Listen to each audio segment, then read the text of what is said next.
these intellects that we have to observe and analyze our experience, our world, the universe, right, is the universal intelligence, analyzing and observing itself. So what's looking out through these eyes, analyzing our life situation, analyzing planet Earth, labeling and analyzing the Milky Way galaxy, and coming up with theories and ideas? It is universal intelligence looking out through its own creation, analyzing, observing itself. It's mind-blowing. These eyes cannot be other than universal consciousness. No one can have their own separate consciousness, their own separate awareness, their own separate intelligence. It can't be. It has to be universal intelligence that's looking out through your eyes. It has to be. Because you can't create your own little separate intelligence. Universal intelligence is looking out through these eyes. It's calculating, analyzing, observing, using its intellect to observe and analyze itself. So all you can see is yourself. Your every moment of your life experience, you're looking at an aspect of yourself, and you're analyzing it with universal intelligence. It's looking in the mirror. Everywhere you look, you can only look in the mirror and only use universal intelligence to observe universal life. So it's universal intelligence analyzing and observing itself. It's absolutely miraculous. It's all you. It's all. So you are the absolute. You are God. You are infinite eternal life. This is freedom from the sense of separation, the sense of ego. It's knowing that I cannot be touched. Kill this body. What difference does it make? The earth doesn't even matter from the perspective of universal life. It's a temporary appearance in me. So why do I need to employ any techniques to avoid upsetting emotions?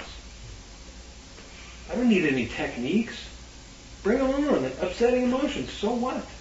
It's a temporary appearance. I lose my job and I get cancer. What difference does it make? This little form, one of an infinite variety of forms. So I'm going to worry about this one? Come on. There are other things to do. Rather than employing techniques to worry about my petty little emotions, So the best way out is all the way out.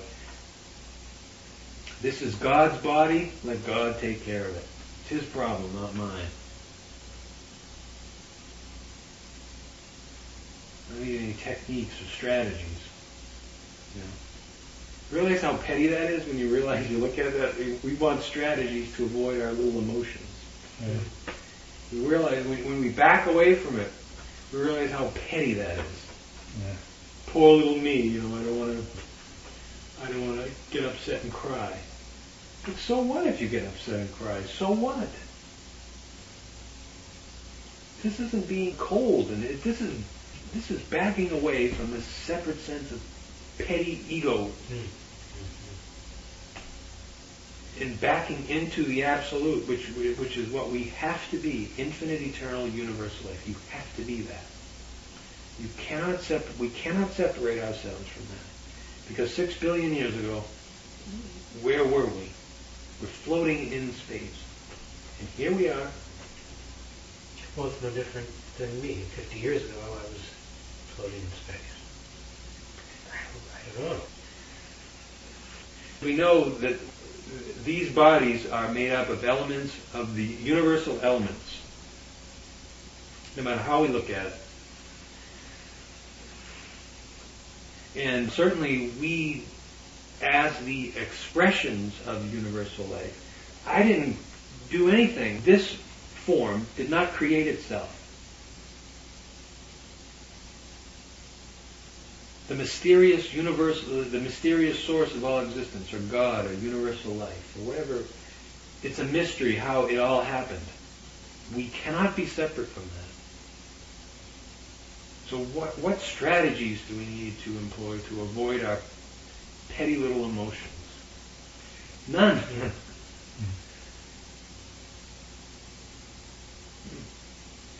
Yeah. If we're identified, I am this body, which is, it's the human experience for the most part. So it's not as though that we create that ego sense or that sense of being identified with the body. It just happens in the human experience. But we can see, if you think you are that body, separate from universal life, then naturally you can see how we're going to live in fear. What happens to this? And also, on the other hand, when you realize I cannot be separate from universal life, it's not possible, then naturally you can see how that fear subsides. How there's nothing to be afraid of when I am universal life. In essence, is what we are. Is the universal life. So, from that perspective, I am universal life. What difference does it make? What happens to this, to one of my expressions? It does not matter. It's completely irrelevant. But if we think we are, then we're constantly living in fear. You can see how that can happen. And we see how it happens in the human experience. So no strategies or techniques are needed, because that's all based on the belief in being separate. And somehow if I'm able to employ a technique to manage or cope with feelings and thoughts, then somehow things will improve for me personally. But giving up completely any interest in this personal character, you say, this is not my doing. And recognizing that we cannot be separate from universal life, that the universe was never born, and the universe will never die. Its forms and expressions are born and die. The earth was born, the earth will die. These bodies are born, these bodies will die. But universal life, which is what we are, infinite, eternal, universal life is what we are, will express in a new form.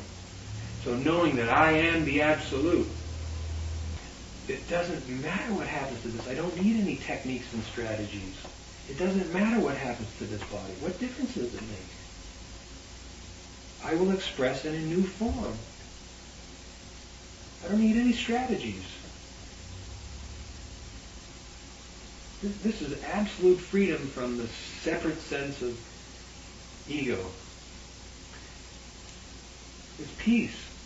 It's just peace.